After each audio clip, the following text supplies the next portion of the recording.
Good morning. I'm Kristen Folletti, and welcome to News Desk on SiliconANGLE TV for Tuesday, May 28th, 2013. The four-year-old startup Drawn to Scale is shutting down. Join us now to provide his breaking analysis on what this could mean for the Hadoop market is Abhishek Mehta, founder of Tresata. Good morning, Abhi. Good morning, Kristen. How are you? I'm doing good. So first off, Abhi, can you just briefly give us an overview of this company, Drawn to Scale, and what's happened? Absolutely. Drawn to Scale was I think, a four-year-old startup that was one of the earliest SQL on Hadoop plays. The interesting spin they took on it was around SQL on Hadoop, around Edgebase specifically. So what they were trying to do was offer a SQL-ready Edgebase implementation that data scientists and enterprises could use. Now, Friday, Drawn to Scale CEO and co-founder Bradford Stevens blogged about the company's decision to shut down. So, Abhi, will we look at this as the canary in the coal mine when we look back at the Hadoop market 5 years from now? I think we will, Kristen. I think it's a good explanation for it. I think SQL on Hadoop, as a business model, you can build a company around. To use a strong word, is probably dead, if not very, very challenging. The whole issue being Hadoop is commoditizing the data analytics stack, and SQL on Hadoop, while is a must-have feature, and you've seen between Cloudera and Pivotal, now IBM as of last week, all announcing their own SQL on Hadoop functionality. As a business model, as a company trying to commercialize that functionality is going to be incredibly challenging.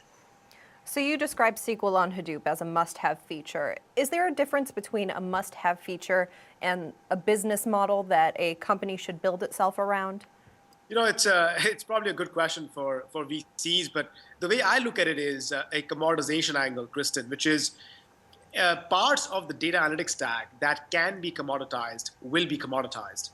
And a data access mechanism really can't be sold to enterprises for money. It's very difficult to monetize that particular functionality. So can you build a company around a functionality? I guess you can. But in the Hadoop market, I think the commoditization is going to keep rising in the infrastructure tier. And I see SQL on Hadoop as an infrastructure tool, not as an application you can make money on and hence pay money for. So what might this mean for other parts of the legacy data analytics stack? Will they be commoditized as well?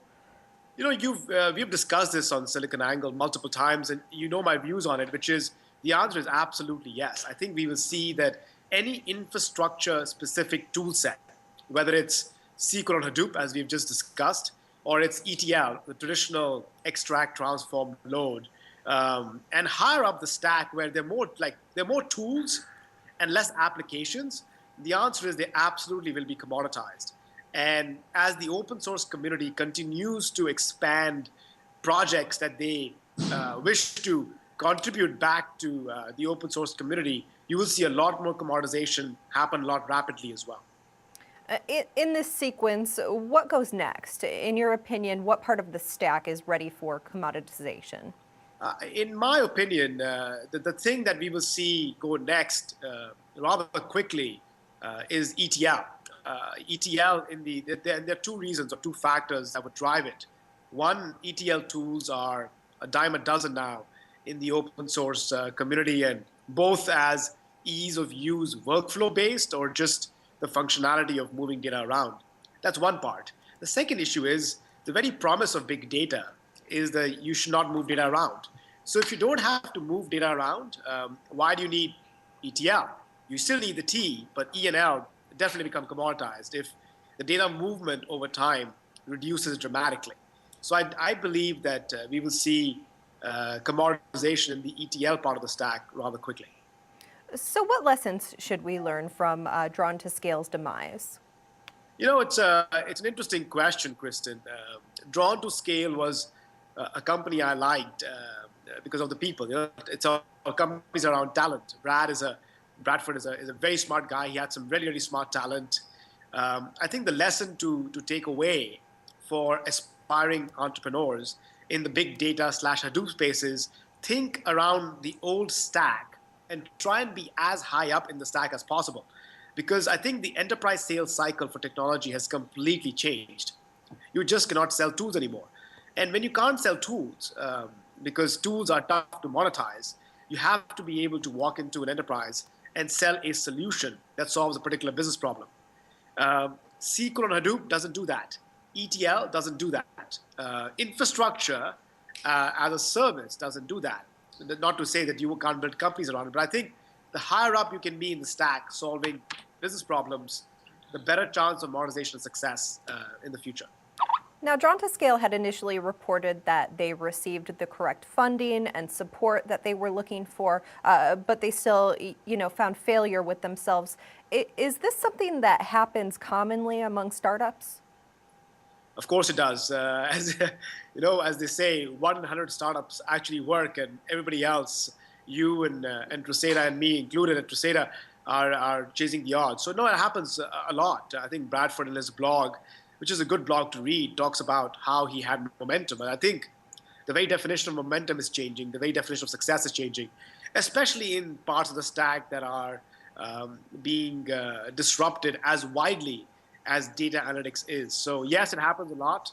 I think we will see more of it in the Hadoop ecosystem rather than less, which would both portend consolidation as well as, I think, very interesting companies to give ourselves a pat on the back, like Treseda, that will get a lot more press going forward because that's where the monetization is. So other than funding and support, is there a key factor that startups need to be looking for?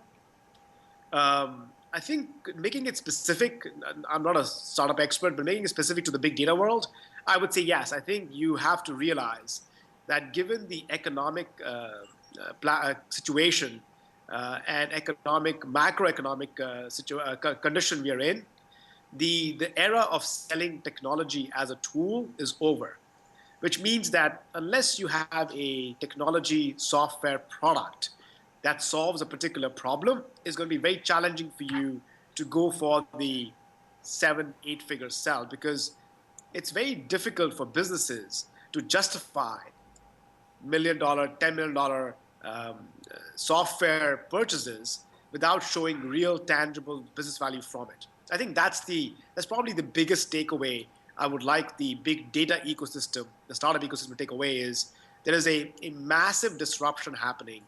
Lots of companies will be created, but they won't be at the infrastructure layer of the stack. They'll be higher up. In relation to big data, is there a specific trend that you see that you could advise on? Yes, we pride ourselves at Treseda for this, and I've always said that there are two parts of big data. There's the technology component that often gets spoken and written about, like we are doing today. There's also the domain knowledge, the business knowledge. That's probably, at this point, I would say more important than technology, because technology is never the roadblock. Smart people like Bradford and his team will always find really cool things to do. How you apply the technology to solve a problem, make it easy for your clients to get answers from it, is what's key. And you can't do that in big data without business knowledge. It's impossible. Just as we pride ourselves on being financial data experts, and Splunk is machine data experts, and Palantir is intelligence data experts, there is a certain amount of knowledge inherent in data and domain expertise that can't be taught and can't be overcome by merely technology. Well, Abhi, thank you so much for your insight this morning. Great to have you back on the program. Absolutely, Kristen. You have a good day. Thank you. And get up to speed on what's happening this week in tech. Your SiliconANGLE Daily Roundup fills you in next here on News Desk.